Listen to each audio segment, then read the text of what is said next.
Pourriez-vous nous parler brièvement des motivations du séparatisme katangais? Vous savez que les aspirations actuelles, pour un séparatisme katangais, je n'utiliserai pas le mot tout de suite séparatisme, mais pour l'autodétermination, pour l'autonomie, pour une indépendance du Katanga. Vous savez, ce sont des greffes légitimes des Katangais. Et les greffes que les Katangais ont aujourd'hui pour justifier leurs désirs, leurs revendications, donc pour disposer d'eux-mêmes, sont exactement les mêmes que dans le passé. L'histoire se répète quelque part. Et c'est énormément intéressant de voir comment la boucle est en train de se boucler. Et encore une fois, l'histoire se répète. Parce que si on remonte dans l'histoire, il faut vraiment regarder, mettre le focus sur les incidents tragiques du 4 décembre 1941. Alors, pour un peu positionner dans l'histoire ces événements tragiques du 4 décembre 1941, qui ont eu lieu à Elisabethville, aujourd'hui Lubumbashi, donc au Katanga, il faut un peu retracer l'histoire dans ce contexte du moment, à l'époque. Qu'est-ce qui s'est passé à ce moment-là? Quand je cite l'année 1941, qu'est-ce que vous pensez? Nous sommes donc en pleine guerre mondiale. Nous sommes vraiment au cours de la Deuxième Guerre mondiale, qui vient de commencer. Vous savez que le Katanga, à ce moment-là, géré par les Belges, il y a l'Union minière du Haut-Katanga qui tourne à plein régime. Et vous savez, en temps de guerre, il y a des minerais qui sont très stratégiques. Surtout quand on parle d'une guerre mondiale, donc une grande guerre, donc au niveau mondial. On est en 1941. Donc les mines du Katanga, vous savez que les grandes ressources au niveau des richesses naturelles au Katanga, ce sont ces minerais. Et il y a des minerais stratégiques en temps de guerre, surtout à l'époque. Les grands minerais stratégiques, il y a le cuivre, il y a le cobalt, donc il y a plusieurs minerais, le germanium et ainsi de suite, mais surtout le cuivre et le cobalt. Vous savez que les gisements de cobalt et de cuivre, parfois mélangés, on appelle ça de l'hétérogénite au Katanga. Vous savez que ces minéraux-là, ils sont là en pagaille, comme on dit, il y a des ressources énormes dans le sous-sol katangais. Le cuivre du Katanga, c'est la plus grande source de cuivre au niveau mondial. Il y avait un peu le Chili aussi, mais vous savez que la teneur du cuivre du Katanga dépasse sérieusement la teneur donc, du cuivre au Chili. Donc sa qualité est nettement meilleure, quoi. Et puis le cobalt, donc il faut savoir qu'il y avait deux sources de cobalt. Il y a l'Union soviétique, donc les Russes qui ont une grande source de cobalt, et puis il y a le Katanga au niveau mondial. Le Katanga avec l'Union minière faisait à peu près 75% de la production mondiale de cobalt. Le cuivre et le cobalt sont très très très importants en temps de guerre. Donc pour l'industrie de guerre, ce sont c'était deux minéraux fondamentaux, deux minéraux cruciaux. Pour la production d'armes, pour la production de munitions et ainsi de suite, c'était vraiment stratégique et d'une importance cruciale et capitale. Donc la mainmise aussi donc, sur les minerais du Katanga. Mais non seulement ça, mais en 1941, donc les mines du Katanga devaient tourner à plein régime. Qu'est-ce que ça veut dire à plein régime? Il y avait donc un régime quelque part d'esclavagisme qui était imposé donc au niveau temps horaire, au niveau énergétique, aux Katangais qui travaillaient dans les mines. Ils devaient travailler 24 sur 24. Non seulement les adultes, mais même les enfants étaient contraints à travailler dans les mines. Il fallait produire. En fonction de quoi? De cette machine de guerre qui est déployée. Une guerre qui va encore durer pendant 3 ans. On va parler quand même d'une guerre mondiale qui a duré 4 ans. Donc il fallait vraiment produire énormément. Donc on exigeait énormément au niveau du peuple katangais. Énormément. Ils étaient fouettés avec la chicotte pour travailler. Et pour un salaire minable. Donc qu'est-ce qui s'est passé? À un moment donné, les Katangais se sont endurcis. Les Katangais se sont rébellés. Ils ont dit, il faut que ça arrête, quoi. Ça suffit, trop c'est trop. On travaille comme des bêtes, on travaille comme des esclaves, jour et nuit. On nous exige donc un rythme de travail vraiment épouvantable. Pire que des esclaves, c'est presque il faut travailler comme des bêtes, inhumains quelque part, donc, à ce rythme-là. Et là, les Katangais se sont dit, en plus de ce travail dur, il y avait une hausse spectaculaire à ce moment-là aussi, des prix de biens de consommation. Donc une hausse spectaculaire des biens de première nécessité. En plus de cela. Donc qu'est-ce qu'ils ont demandé? De vraiment ne plus devoir travailler vraiment comme des esclaves à ce rythme-là, mais aussi une augmentation de salaire. Alors cette augmentation de salaire, ça leur a été refusé. Ça leur a été refusé catégoriquement. Et ils devaient même, au contraire, le rythme du travail devenait encore plus pénible. On a endurci même le rythme du travail. Parce que la machine de guerre, il fallait produire. Il fallait du cuivre et du cobalt. Il fallait que ça sorte tous les jours, et davantage même. Donc à ce moment-là, qu'est-ce qui s'est passé? Les Katangais se sont rébellés et ils ont commencé à faire grève massivement. Il y a eu des grèves massives. Maintenant, qu'est-ce que les Belges pensaient? Les Belges pensaient que oui, ça va être momentanément. Parce qu'à un moment donné, ils vont quand même se remettre au travail. Et puis, ils ont besoin quand même de leur salaire, et ensuite pour vivre, pour survivre. Mais ça a eu un effet inverse. Donc, qu'est-ce qui s'est passé? Les grèves continuaient et continuaient et continuaient. Donc, l'appareil de production, à ce moment-là, est vraiment suspendu. Les mines ne produisent plus. Donc, c'était un gros problème, quoi. Alors, à un moment donné, les Belges ont dit, la seule chose qui doit marcher, c'est l'intimidation. C'est la violence, c'est la force de frappe.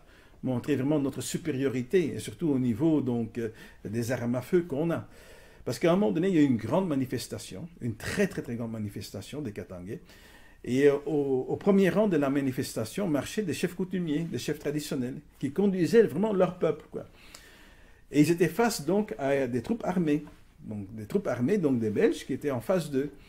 Mais les Belges ont senti une grande hostilité envers eux, et le fait qu'ils avaient des armes à feu ne repoussait pas les Katangais. Bien au contraire, ils continuaient à avancer, à marcher.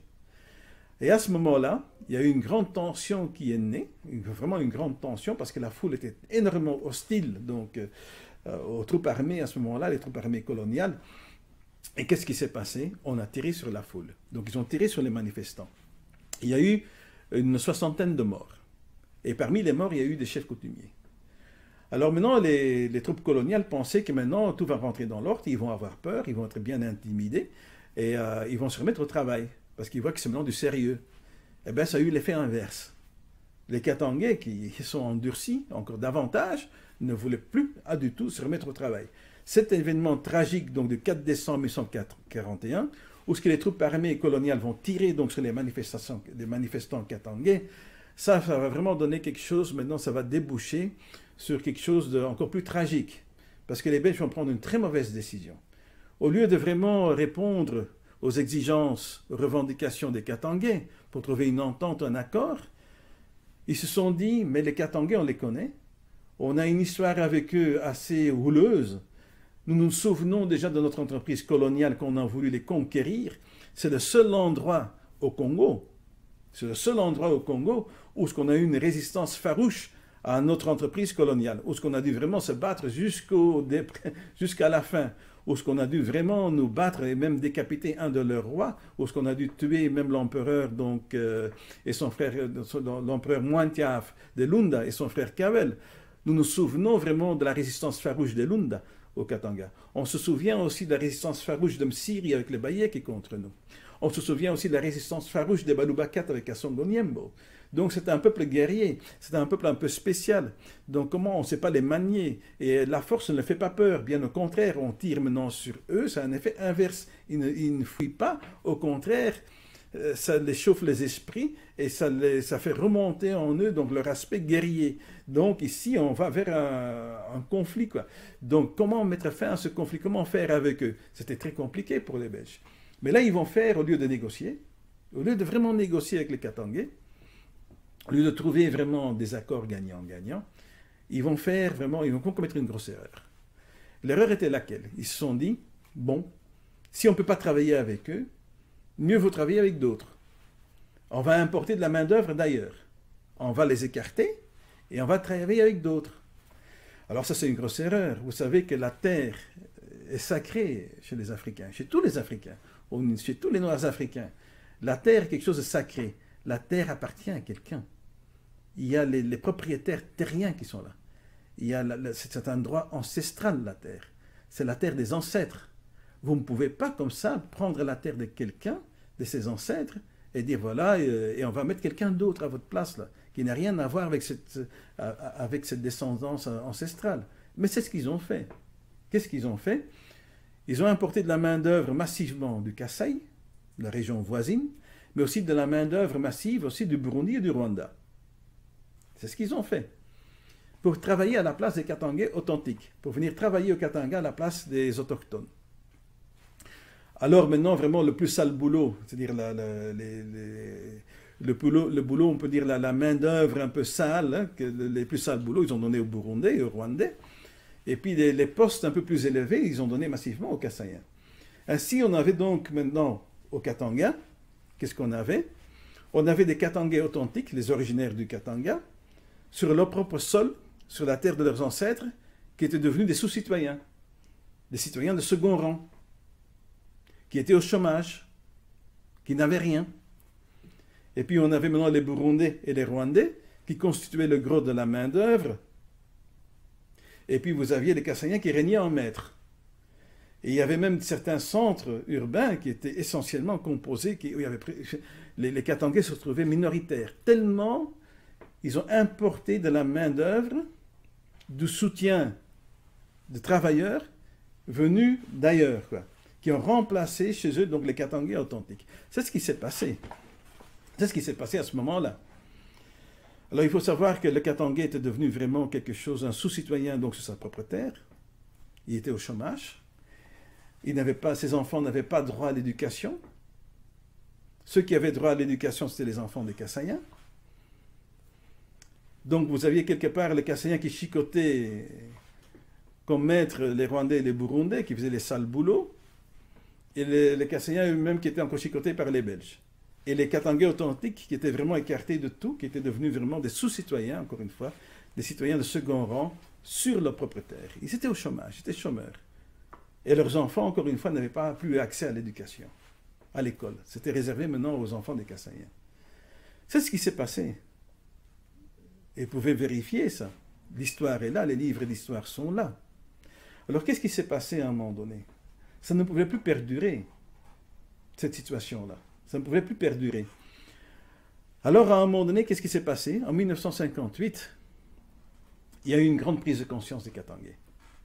En 1958, il y a eu une grande manifestation de la conscience katangaise. À un moment donné, il y a eu un fait culminant. Il y a vraiment eu un fait qui a tout déclenché. Le vice-gouverneur général du Katanga à l'époque, c'était M. Pallings. Et M. Pallings avait fait déjà, avant cela, le Kassai et parlait Chiluba. Le vice-gouverneur général du Katanga va faire un discours au stade Léopold et il va parler là-bas en Chiluba. Alors ça, là, ça a été vraiment un fait culminant, quelque chose d'inacceptable pour les Katangais authentiques. Que la langue, le Chiluba, est devenue maintenant la langue que le représentant belge vient parler maintenant au Katanga devant la foule katangaise. Ça a été inacceptable. Alors à ce moment-là, il y a Alexis Kishiba, un journaliste, qui écrivait pour le journal Katanga, qui était très très très lu par la communauté katangaise authentique, par les autochtones. Il a écrit un article. Cet article-là était intitulé « Katanga, où es-tu » Point d'interrogation. Cet article-là était un véritable cri d'alarme, une véritable sonnette d'alarme. Dans cet article-là, il incite les Katangais à prendre leur destinée politique en main. Et ça a été le cas. La communauté katangaise a suivi. C'était vraiment un cri d'alarme, une sonnette d'alarme, quoi. Parce que de là est né quoi? De là est né maintenant la CONACAT. En 1958, à cause de toute cette effervescence qu'il y avait, à cause de tous les greffes légitimes qu'il y avait des Katangais authentiques, on va voir la naissance maintenant de ce futur parti politique qui s'appelle la CONACAT, qui va être fondé. La CONACAT, donc en sigle la CONACAT, qui veut dire la Confédération des associations tribales du Katanga. Donc maintenant les Katangais s'unissent dans une plateforme, dans une grande alliance, à l'instar de l'AFPK aujourd'hui, l'Alliance des forces patriotiques katangaises, qui est aussi une grande alliance. Parce que tout d'un coup, cette manifestation de la conscience politique des Katangais, à cause de tous ces griefs légitimes que je viens de vous expliquer, qui sont similaires aux griefs actuels aujourd'hui. Soit l'histoire se répète. Aujourd'hui, nous avons exactement le même contexte. Exactement le même contexte. Nous avons une exode massive qui vient du Kassai aujourd'hui, avec des Kassayens qui règnent en maître au Katanga, où ce que les Katangais se sentent brimés, où ce que les Katangais sont redevenus encore des sous-citoyens chez eux, où ce que le Katangais n'a pas droit à la parole, le Katangais qui affirme sa katanganité est chosifié, le Katangais qui affirme sa katanganité aujourd'hui est épinglé. Ses droits les plus élémentaires sont bafoués. Aujourd'hui, il y a un bafouement des droits de l'homme au Katanga. Il y a une peur même de s'exprimer au Katanga. Même un jeune aujourd'hui qui porterait un t-shirt au Katanga avec sur le t-shirt le slogan « Je suis fier d'être Katangais », il y a le risque de se faire tabasser par des non-originaires du Katanga. Nous vivons exactement le même contexte. Le Katanga va vers sa perdition totale. L'histoire se répète. Ça veut dire la prise de conscience en 1958 qui va donner lieu à la création de la CONACAT. Cette prise de conscience-là, elle est là aussi aujourd'hui. Dans exactement la configuration, c'est exactement le même contexte. Alors aujourd'hui, il y a une prise de conscience aussi. Il y a une manifestation de la conscience politique maintenant des Katangais. La CONACAT, c'était le passé, mais aujourd'hui, il y a l'AFPK, de l'Alliance des forces patriotiques katangaises. Comme la CONACAT était aussi une alliance, la AFPK est aussi une alliance de personnes qui ont retrouvé leur katanganité. Tout comme en 1958, où il y avait une prise de conscience autour d'une notion qui est la katanganité. Parce qu'on peut parler d'une véritable katanganité. La katanganité, c'est quoi?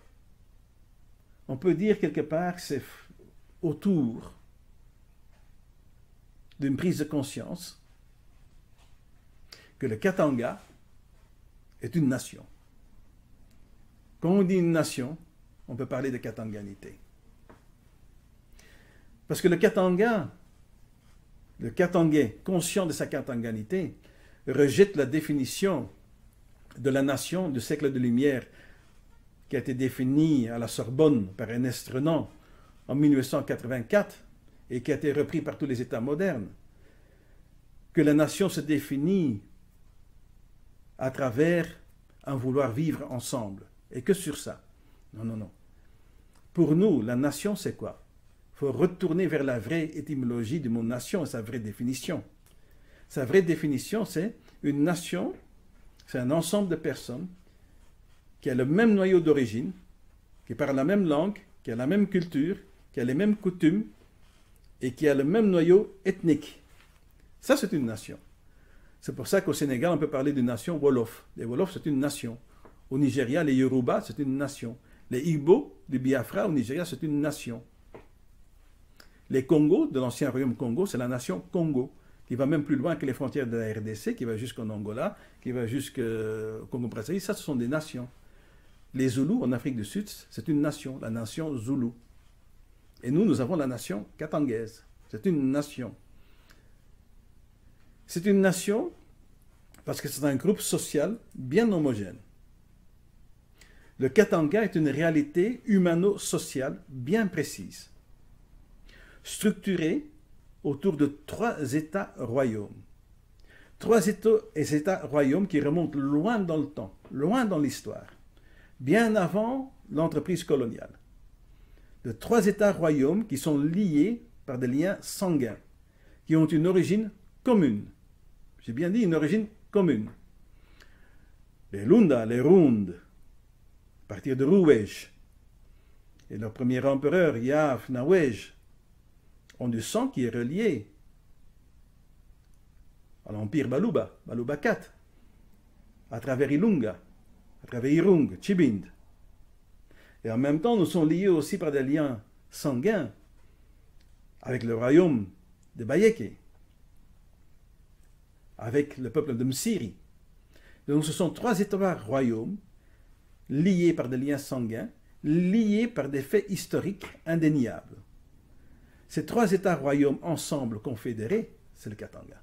C'est ce qu'on appelle le Grand Katanga. Ça, c'est notre katanganité. Nous avons une histoire. Et nous n'avons pas oublié notre histoire. Donc, les aspirations séparatistes, on peut dire katangais, aujourd'hui, sont exactement les mêmes. C'est les mêmes motivations qui sont nées à un moment donné en 1950.